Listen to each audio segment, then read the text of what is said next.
Hello বন্ধুরা,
তাকে সেখানে শুতে বাধা দিল না।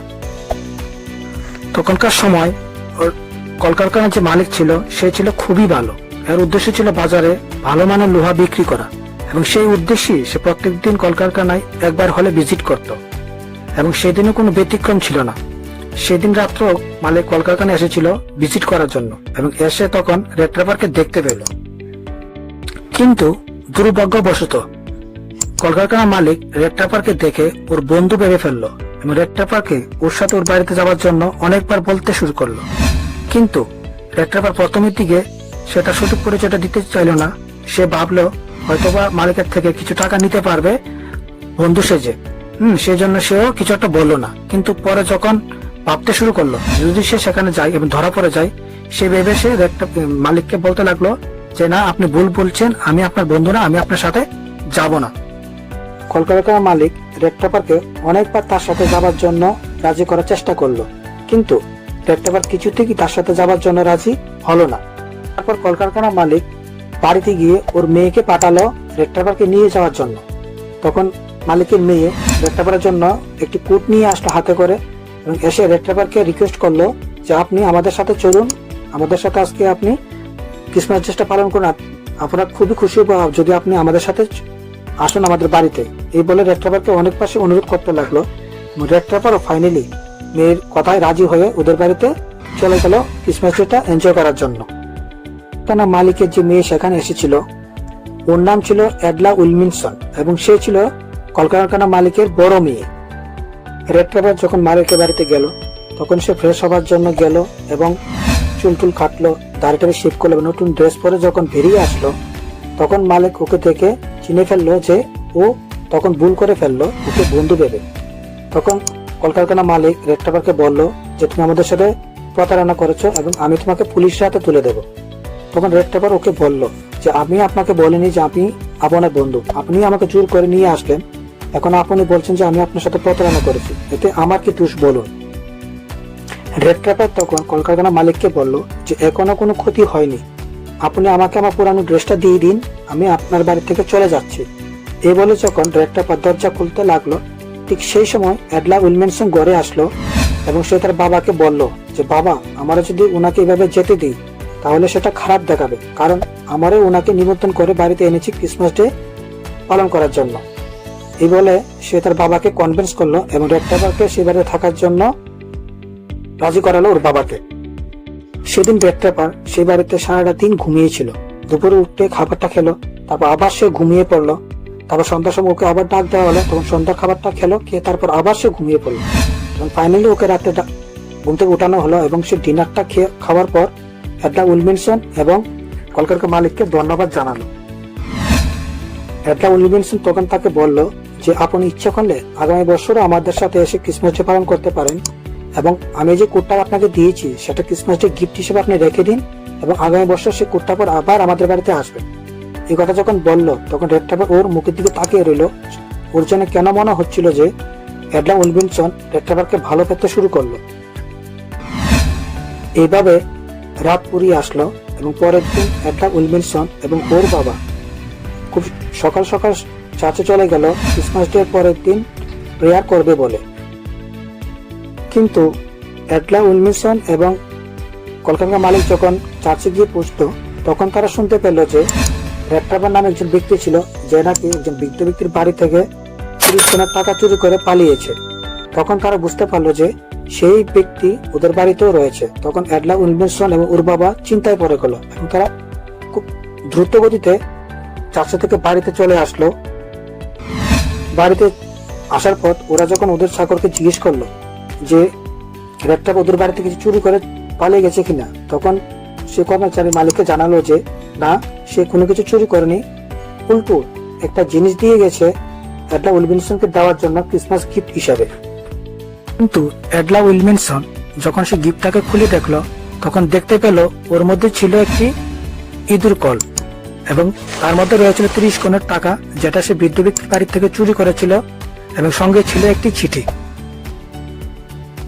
রেড ট্র্যাপার চিঠিটা লিখে জানালো যে সে অ্যাডলা উইলমিনসনকে ধন্যবাদ জানাতে যায়, কারণ অ্যাডলা উইলমিনসন জানতো যে সে কোনো ক্যাপ্টেন নয়। তার সত্ত্বেও অ্যাডলা উইলমিনসন তাকে ক্যাপ্টেনের মতনই সেবা যত্ন করেছে, ওকে খাবার দিয়েছে। সেই জন্য রেড ট্র্যাপার অ্যাডলা উইলমিনসনের যে বিশ্বাস হয়েছে ওর উপর, সেই বিশ্বাসটা সে ভাঙতে চায়নি। সেই জন্য সে বৃদ্ধের চুরি করা সে 30 টাকা ফিরিয়ে দিয়ে গেছে এবং অ্যাডলা উইলমিনসনকে বলল সে টাকাটুকু বৃদ্ধটাকে ফিরিয়ে দিতে।